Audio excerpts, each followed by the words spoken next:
everyone, this is Mayank Shekhar Mishra and welcome to Amazing पाठशाला। तो हम लोग रेशियो एंड प्रोपोर्शन कर रहे थे और उस सीरीज में ये हमारा सेकंड वीडियो है।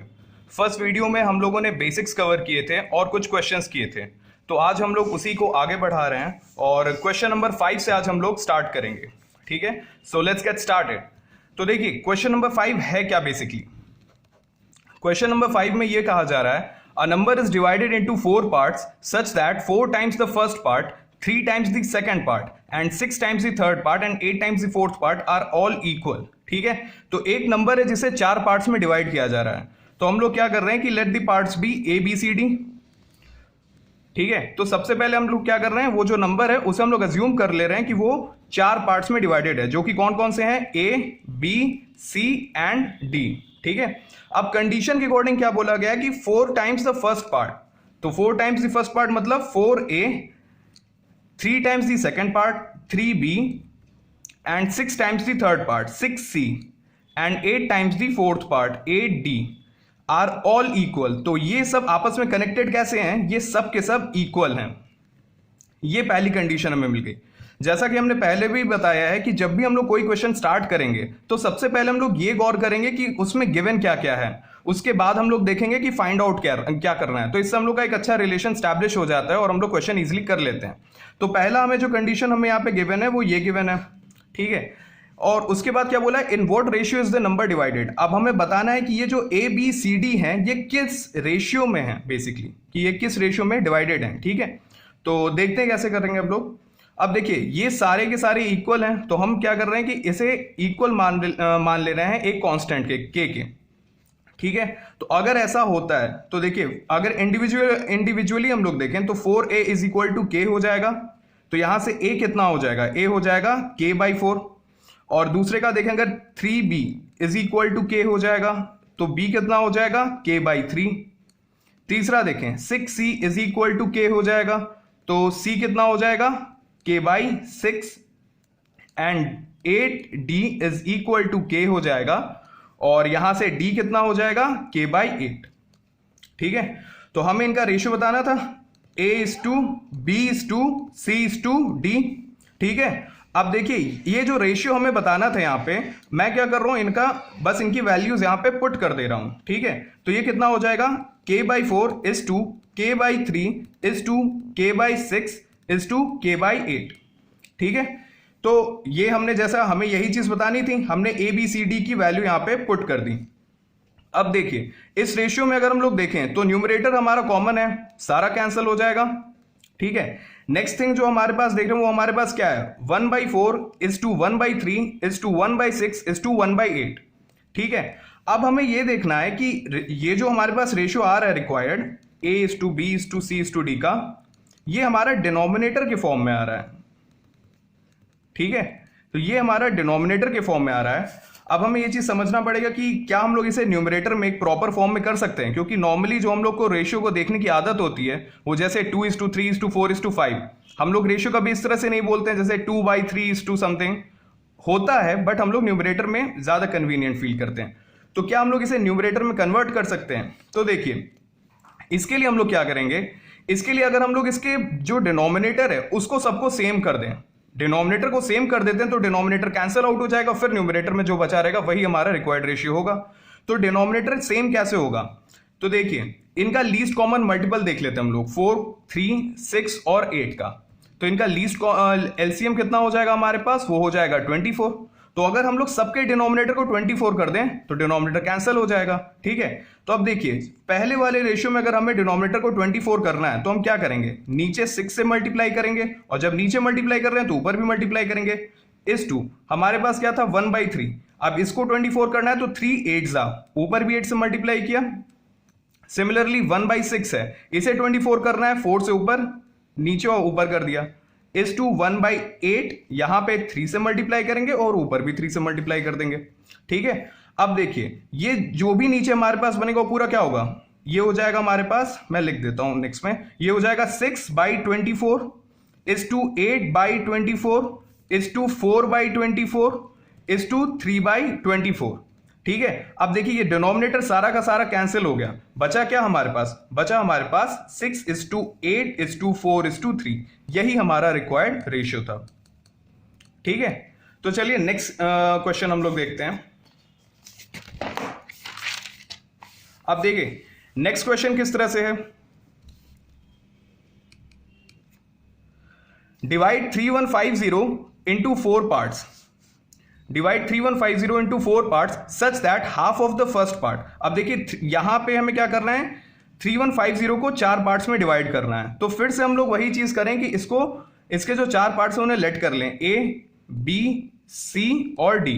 इन 4 पार्ट्स में मान लीजिए हम इसे डिवाइड कर रहे हैं। ठीक है, तो अब बोला गया है such that half of the first part, तो half of the first part का मतलब A/2, a third of the second part, a third of the second part B/3,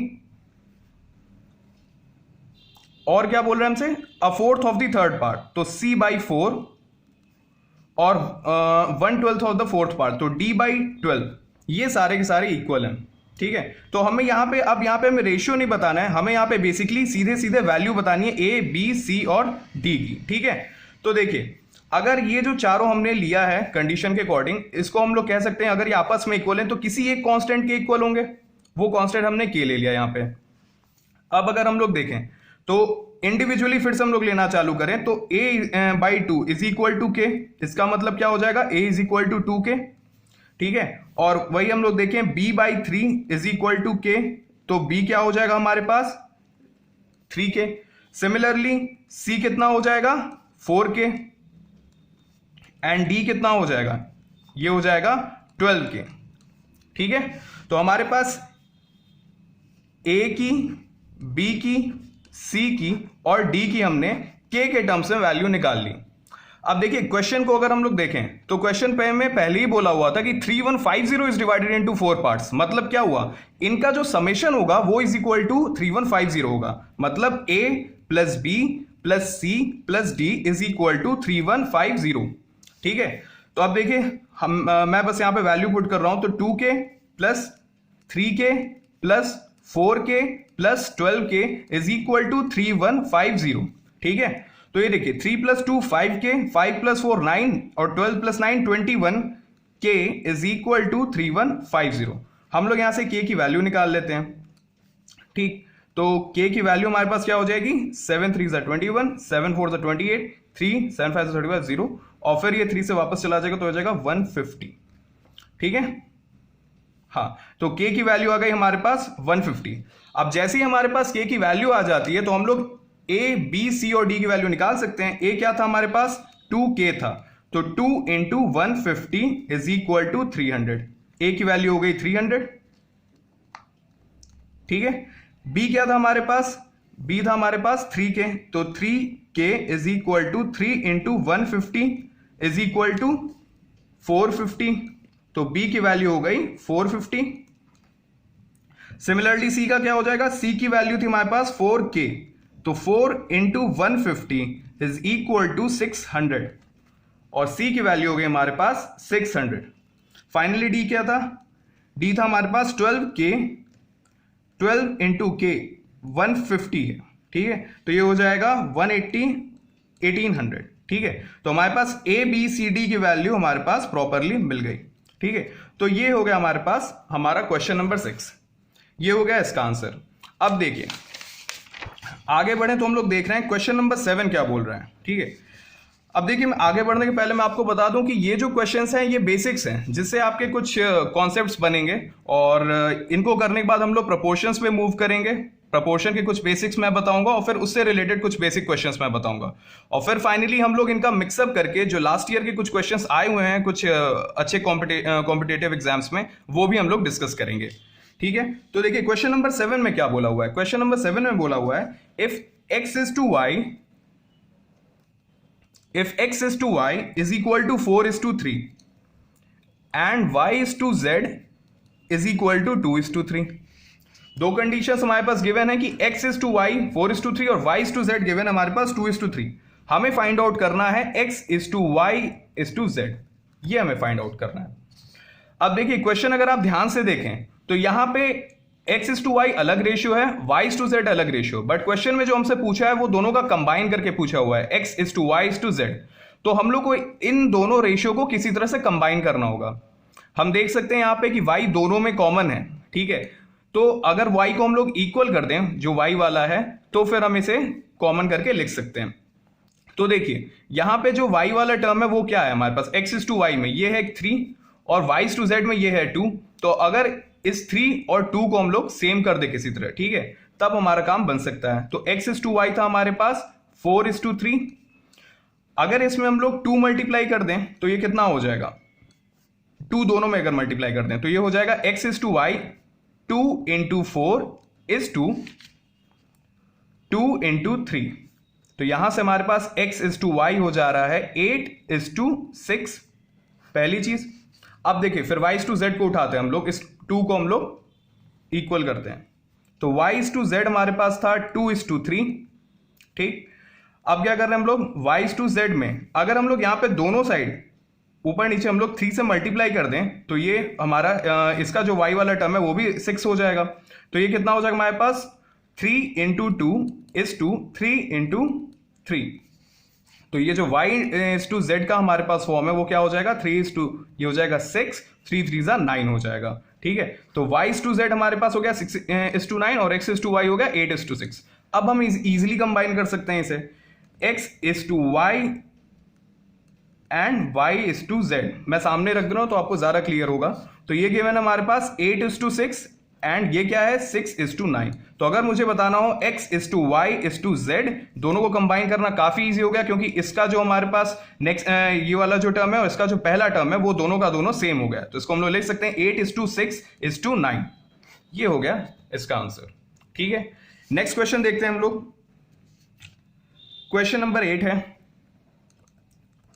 इसमें क्या कहा जा रहा है हमसे कि अगर a/b इज इक्वल टू है 4/5, तो हमें फाइंड करना है 2a² + 3b / 7a + 6b², ठीक है। हमें यह कंडीशन यहां पे गिवन है। अब मैंने प्रीवियस लेक्चर में बताया था, जो लास्ट वीडियो था उसमें बताया था कि यहां पे अगर हम लोग इसे लिखना चाहें इस सिचुएशन को, तो हम लोग लिख सकते हैं a = 4k and b = 5k। क्यों?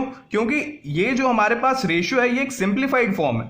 सिंप्लीफाइड फॉर्म आने के पहले इनके बीच में जरूर कुछ ना कुछ कॉमन रहा होगा, एक कॉमन फैक्टर जो कि कटा होगा, फिर फाइनली ये सिंप्लीफाइड फॉर्म में आया होगा।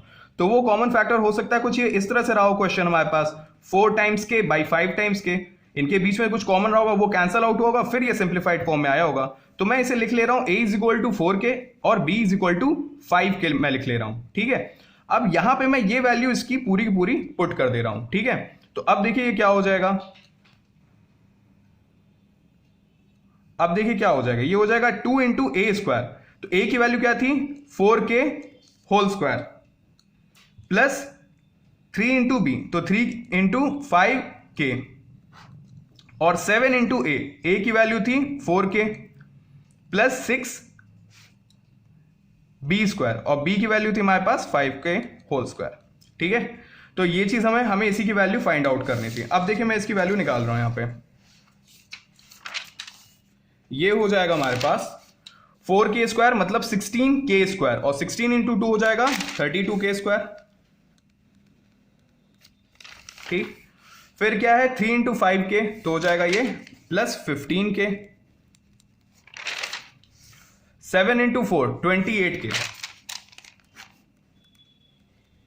और इसके बाद क्या है लास्ट में हमारे पास 6 × 5k का होल स्क्वायर। तो 5k का होल स्क्वायर क्या हो जाएगा 25k², 25 6 150, तो ये हो जाएगा हमारे पास 150k², ठीक है। अब देखिए यहां पे अगर आप चाहें तो ऊपर नीचे हम लोग k की वैल्यू कैंसिल कर सकते हैं कॉमन लेके। तो कॉमन ले लेंगे तो अंदर क्या बचेगा यहाँ पे 32k + 15 डिवाइडेड बाई जो 28k है हमारे पास इधर, तो यहां से अगर k कॉमन लेते हैं तो क्या बचेगा 28 + 150k, ठीक है।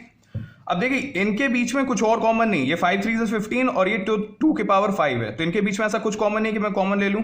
यहां पे अगर हम लोग बात करें तो 7 4 28 और यहां पे भी ऐसा कुछ कॉमन, यहां पे 2 कॉमन आ सकता है बस, अधिक से अधिक और कुछ नहीं, ठीक है। तो देखिए ये के से के कैंसिल हो गया।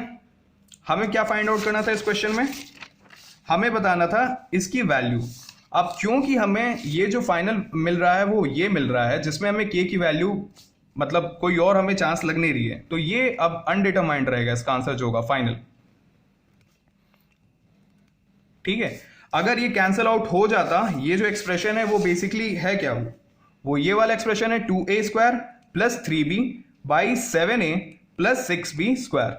ठीक है, तो अगर यहाँ पे के ऊपर नीचे कैंसिल आउट कर जाता तो हम एक कांस्टेंट की वैल्यू बता लेते, बट सिंस यहाँ पे के पूरी तरह कैंसिल आउट नहीं कर रहा है, एज अ वेरिएबल बचा हुआ है, तो ये एक वेरिएबल इक्वेशन है और मतलब ये एक्सप्रेशन वेरिएबल है और हम लोग इसकी वैल्यू नहीं बता सकते हैं फाइनली। ठीक है, लास्ट क्या है हमारे पास, क्वेश्चन नंबर 9 देखिए। क्वेश्चन नंबर 9 कहता है हमसे 2 numbers are in the ratio 4:5। दो नंबर्स हैं जो कि इन द रेशियो है a/b इज इक्वल टू 4:5। मैं अज्यूम कर ले रहा हूं वो दो नंबर हैं a और b। ठीक है, if 7 is added to each, अगर 7 a/b को हम लोग क्या लिख सकते हैं, a/b इज इक्वल टू, अब 4:5 को हम लिख लें 4k बाई 5k। भाई के कैंसिल हो जाएगा, कोई बात है नहीं उसमें ऐसी। तो if 7 is added to each, अगर 7 को दोनों में ऐड कर दें हम लोग, ठीक है, if 7 is added to each then the ratio between the number becomes 5:6। ठीक है, तो नेक्स्ट स्टेप में कर देता हूं। ये हमारे पास था a/b equal to 4k by 5k, और नेक्स्ट जो हमारे पास सेकंड कंडीशन गिवन है कि अगर 7 को दोनों में ऐड कर दिया जाता है तो a + 7 बाई b + 7, और इधर भी कर दें हम लोग यही चीज, तो 4k + 7 बाई 5k + 7। ठीक है, तो ये जो रेशियो हमारे पास है ये हमारे पास क्या गिवन है, देखिए 4k + 7 बाई 5k + 7। अगर यहां पे 7 को ऐड कर दिया जाता है तब फाइनल जो रेशियो हमारे पास बन रहा है वो क्या बन जा रहा है, 5:6 का। ठीक है, तो अब इसे हम लोग सॉल्व कर लेते हैं, क्रॉस मल्टीप्लाई इधर कर लें तो क्या हो जाएगा, 6 4 = 24k। हमें नंबर्स बताने थे यहाँ पे बेसिकली, तो 6 4 = 24k, 6 7 = 42, प्लस इसको इधर भेजा तो 25k प्लस 35। अब इसको उधर मैं भेज दे रहा हूं तो 25k माइनस, और इधर हो जाएगा 42 माइनस 35, और इधर हो जाएगा 25k माइनस 24k। तो ये हो जाएगा 42 माइनस 35 7, k की वैल्यू आ गई हमारे पास 7, और जैसे ही हमें k की वैल्यू मिल गई तो a हमने क्या अज्यूम किया था, 4k, और b किया था 5k। ठीक है, तो a की वैल्यू क्या हो जाएगी, 4k का मतलब हुआ 4 × 7 दैट इज इक्वल टू 28, और b की वैल्यू क्या अज्यूम की थी हमने, 5k, तो 5 × 7 दैट इज इक्वल टू 35। ये हमारी होगी वैल्यूज a और b की। ये हो गया हमारे पास फाइनल आंसर। तो फ्रेंड्स आज यहीं तक, और नेक्स्ट लेक्चर में मैं प्रोपोर्शन स्टार्ट करूंगा बेसिक्स के साथ, और फिर सिमिलरली हम लोग कुछ क्वेश्चंस करेंगे, बेसिक क्वेश्चंस, और फिर आगे मिक्स क्वेश्चंस करेंगे हम लोग। Okay, thank you guys.